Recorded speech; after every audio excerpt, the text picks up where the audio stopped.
নমস্কার বন্ধুরা, তোমাদের সকলকে আমার আহারে বাহারে পরিবারে স্বাগত জানাই। বন্ধুরা, আজকে আমি ইলিশ মাছের একটা অসাধারণ রেসিপি তোমাদেরকে দেখাবো। জানি এটা তোমরা অনেকেই বাড়িতে বানিয়েছো, আবার অনেকে বাড়িতে বানাতে চাইছো। যারা বানাতে পারো তারাও দেখো, আর যারা বানাতে পারো না, নতুন শিখছো, তাদের জন্য ভিডিওটা দিচ্ছি। তো চলো দেখে নিই আজকে কি বানাচ্ছি। আজকে আমি বানাবো ইলিশ মাছের মাথা দিয়ে কচুর শাক। তো প্রথমেই আমি কচু শাকগুলোকে ভালো করে কেটে নিয়েছি। এবার এগুলোকে আমি ভালো করে জল দিয়ে ধুয়ে প্রেসারে একটা সিটি দিয়ে নেব।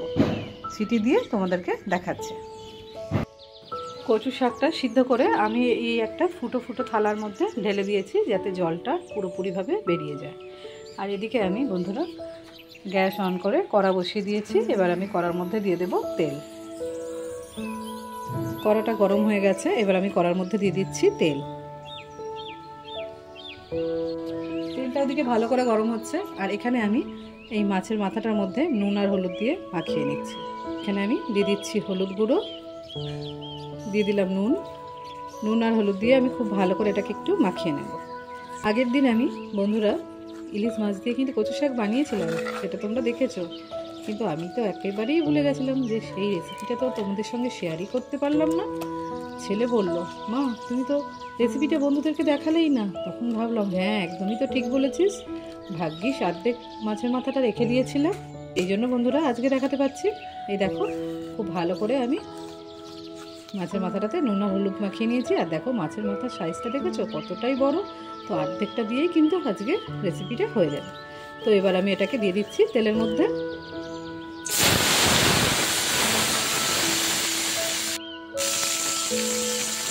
একটা সাইড কিন্তু ভাজা হয়ে গেছে, এবার আমি মাছের মাথাটাকে একটু উল্টে দেবো।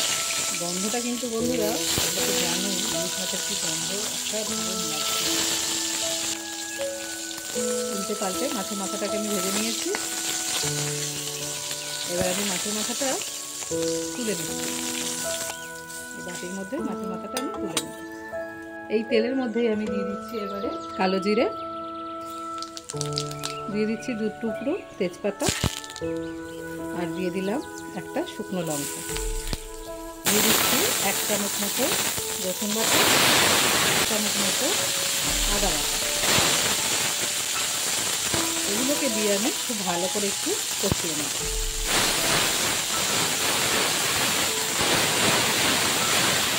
যতক্ষণ মশলাটা কষানো হচ্ছে বন্ধুরা, ততক্ষণ আমি কচুর শাকটাকে একটু হাতা দিয়ে ঘেঁটে দেব। এইভাবে আমি হাতা দিয়ে কিন্তু একটু ঘেঁটে দেব, যাতে ভেতরে কোনো গোটা গোটা ভাব না থাকে। আর এই দেখো, এটা কিন্তু পুরোপুরি আমি ছোটো থালার মধ্যে করছি, যাতে যতটুকু জল থাকবে সেটুকু যেন একেবারে পড়ে দেয়। নিচে একটা থালা দিয়ে রেখেছি, এই দেখো তোমাদেরকে দেখিয়ে দিচ্ছি। এই থালার মধ্যে কিন্তু দেখো জলটা পড়ে যাচ্ছে। এই একইভাবে আমি আর একটু ঘেঁটে নেব, জলটা পুরোপুরি থেকে ফেলে দেব। এদিকে দেখো মশলাটাও ভালো কষানো হচ্ছে। এবার আমি এর মধ্যে দিয়ে দেব হলুদ গুঁড়ো, আর দিয়ে দিচ্ছি লঙ্কা গুঁড়ো। সব দিয়ে আমি খুব ভালো করে একটু কষিয়ে নেব।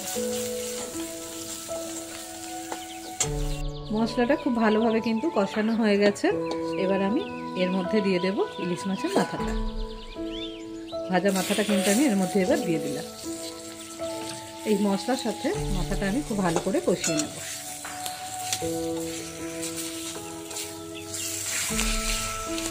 যেহেতু ভাজা হয়ে গেছে, মাথাটা কিন্তু অনায়াসেই ভেঙে যাবে। এবার আমি এর মধ্যে দিয়ে দিচ্ছি একটু জিরে গুঁড়ো। জিরে গুঁড়োটা কিন্তু বন্ধুরা আমি শুকনো খোলাতে নেড়ে তারপরে গুঁড়ো করেছি। দিয়ে দিলাম জিরে গুঁড়ো। এবার দেখো খুব ভালো করে আমি জল ধরিয়ে এটাকে হাতা দিয়ে দিয়ে এইভাবে একটু ঘেঁটে দিয়েছিলাম, আর ভালো করে জলটাও ভরিয়ে দিয়েছিলাম। এবার এই কচুর শাকটা আমি দিয়ে দিচ্ছি কড়ার মধ্যে। এর মধ্যে কিন্তু অল্প একটুখানিও জল নেই, পুরো জলটা ভালো করে ভরে গেছে। এবার আমি এটাকে খুব ভালো করে নেড়ে। তোমরা কে কে বন্ধুরা আমার বানানো রেসিপি দেখে বাড়িতে বানিয়ে খেয়েছো, সেটা কিন্তু আমাকে কমেন্টে অবশ্যই জানিও। তোমরা অনেকেই জানি খুব ভালো রান্না করতে পারো, আবার অনেকেই আছো যারা একদমই নতুন সংসারে ঢুকেছো, তো তাদের জন্যই কিন্তু আমার ভিডিওটা আশা করি বেশি ভালো কাজে লাগবে। এবার আমি এর উপরে দিয়ে দিচ্ছি নুন, আন্দাজ মতো দিয়ে দিলাম নুন।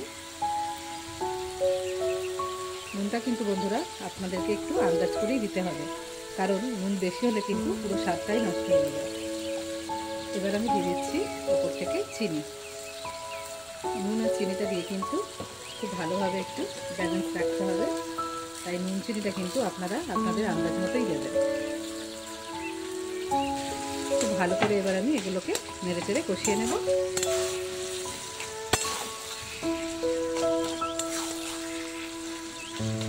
এখানে কিন্তু বন্ধুরা অনেকে আছে যারা মাছ খেতে পছন্দ করে না বা মাছ খান না, সেখানে কিন্তু নারকেল কোড়া দিয়েও অনেকে বানিয়ে থাকে। যদি আপনারা নারকেল দিয়ে খেতে চান তাহলে ইলিশ মাছের মাথার পরিবর্তে এই একইভাবে রান্না করে ওপর থেকে নারকেল কোড়াটা দিয়ে দেবেন।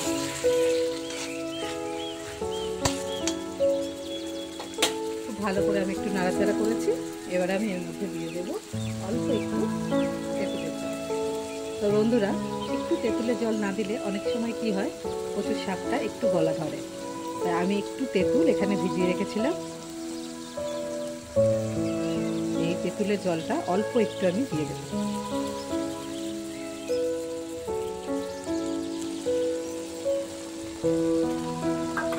দিয়ে আমি খুব ভালো করে নাড়াচাড়া করব। অনেকের গলা ধরার প্রবণতা থাকে, তো তাদের জন্য কিন্তু এই তেঁতুলের জলটা দেওয়া খুবই ভালো।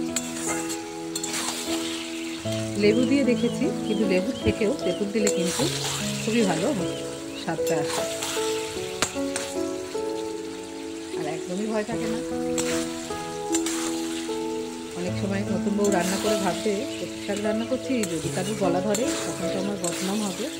তো সেক্ষেত্রে এই তেঁতুল জলটা দিলে কিন্তু একদমই গলা ধরে না। আর এটা অবশ্যই কিন্তু একটা সিক্রেট। দেখুন, তেঁতুল জলটা যে দিলাম তার জন্য কিন্তু আমার কালারটা একটুও ডিসব্যালেন্স হয়নি, কালারটা কিন্তু একদমই ঠিক আছে।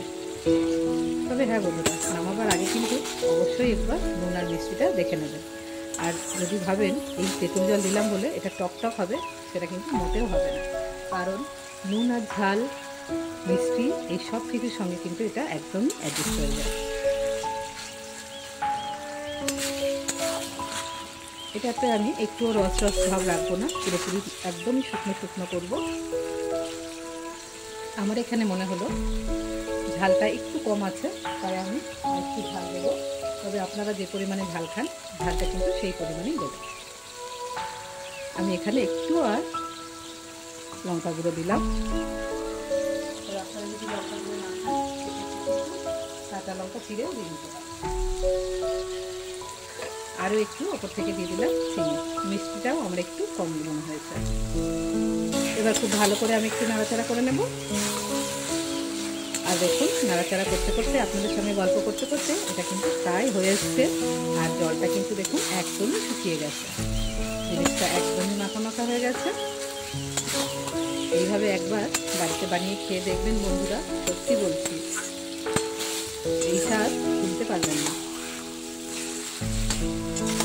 আমি কিন্তু এর আগেও আপনাদেরকে চিংড়ি মাছ দিয়ে কচু শাক বানানো দেখিয়েছিলাম, আজকে আমি ইলিশ মাছের মাথা দিয়ে বানানো দেখালাম।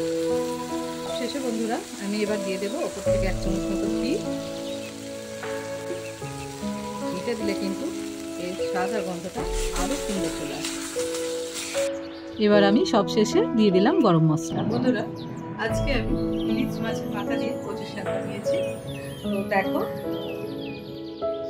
রেসিপিটি যদি তোমাদের ভালো লেগে থাকে তাহলে অবশ্যই লাইক, কমেন্ট, শেয়ার করো। যদি তোমরা ইউটিউব থেকে দেখে থাকো তাহলে আমার চ্যানেলটিকে সাবস্ক্রাইব করে নিও। আর যদি তোমরা ফেসবুক থেকে দেখে থাকো তাহলে আমাকে একটা লাইক ও ফলো করো। সবাই ভালো থেকো, সুস্থ থেকো।